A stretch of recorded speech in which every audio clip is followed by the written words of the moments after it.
Well, hello everyone. I'm Fred Yelverton. I'm a turfgrass weed scientist here at NC State. I'm actually have the pleasure of filling in for Dr. Rick Brandenburg, my colleague. I'm happy to report you'll probably actually learn something this week with having me sit in. So anyway, having said that, so let's talk about a couple of things. It's early August. Well, first of all, we have our field day coming up August 11th. Please join us. Go online to www.turffiles.ncsu.edu and register. We're going to have a field day, minor, accommodations for COVID. We got to do a few things, but we're going to have lunch and we're going to have a good field day. So please join us. And I'm going to give you a little bit of just an insight into what I'm going to be talking about at my spot. So the two big weeds that I am focusing on right now in the next few years are goose grass and Poa annua. Why those two? Well, those two are actually two of our major turfgrass weeds, obviously, but they're also weeds that we worry about the most with herbicide resistance. In fact, that's probably why they're increasing. Now, Poa annua, or annual bluegrass, has been around forever, and it probably will continue to be. It's the most genetically diverse species we have, which is why we have so much resistance. But the one that's really increasing right now is goose grass. We have resistance issues with goose grass, but goose grass is, if you look at kind of the history of goose grass in North Carolina, back in the 90s, it was awful. And then we had Ronstar come out and we kind of not put it away, but we managed it for a while. And now it's increasing again. And it's actually moving north too. It's all the way up into New England. It's a major problem in New England now in cool season grasses. So it's one of those that's responding to our climate and it's moving north, and that may be why we're having more problems with it here, is because our climate is warming. But be that as it may, we've got to manage it. And so one of the things I'm going to be talking about is we really have some good new treatments for goose grass post-emergence in Bermuda grass. And they're actually not all that expensive. And I know many of our turfgrass managers have used them, but I will mention them here just as a kind of a insight into what we're going to be talking about, what I'm going to be talking about at our field day on August 11th. And obviously if you come, we'll talk about it even more.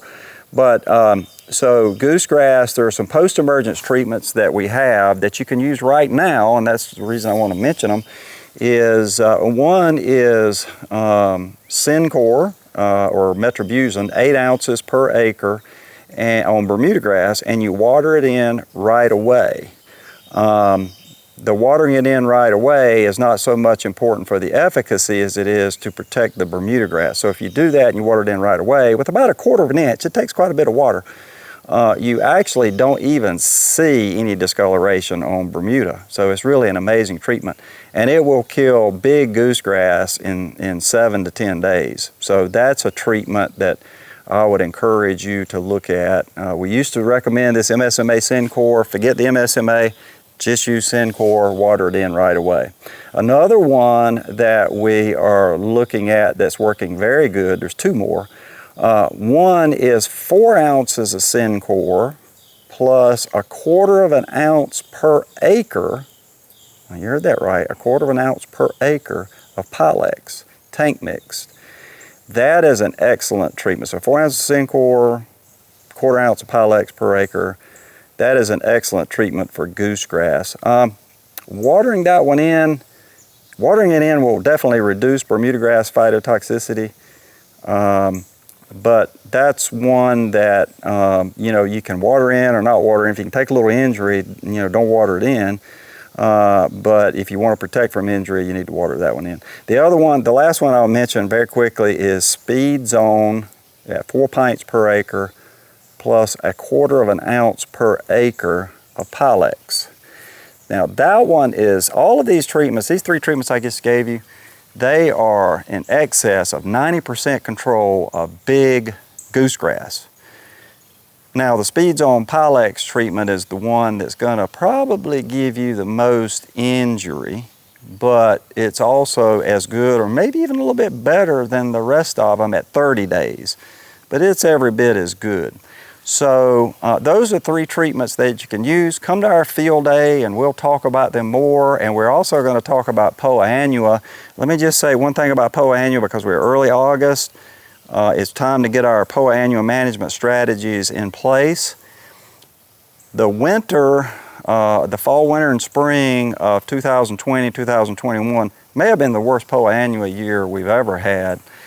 I would just encourage people not to change your management plan too much, because the reason we had so many failures in this past winter and spring was because 2 reasons. One is Poa annua germinated very early, which it can do. It can germinate in early September, and it did. So by the time we put a lot of our post-emergence treatments in place, Poa was a little bit too big. That's one issue. The other issue we have is that it was an exceptionally wet winter, and we lost a lot of our herbicide activity because of anaerobic conditions, and in some cases some of the products are water soluble, so they've perhaps leached down a bit.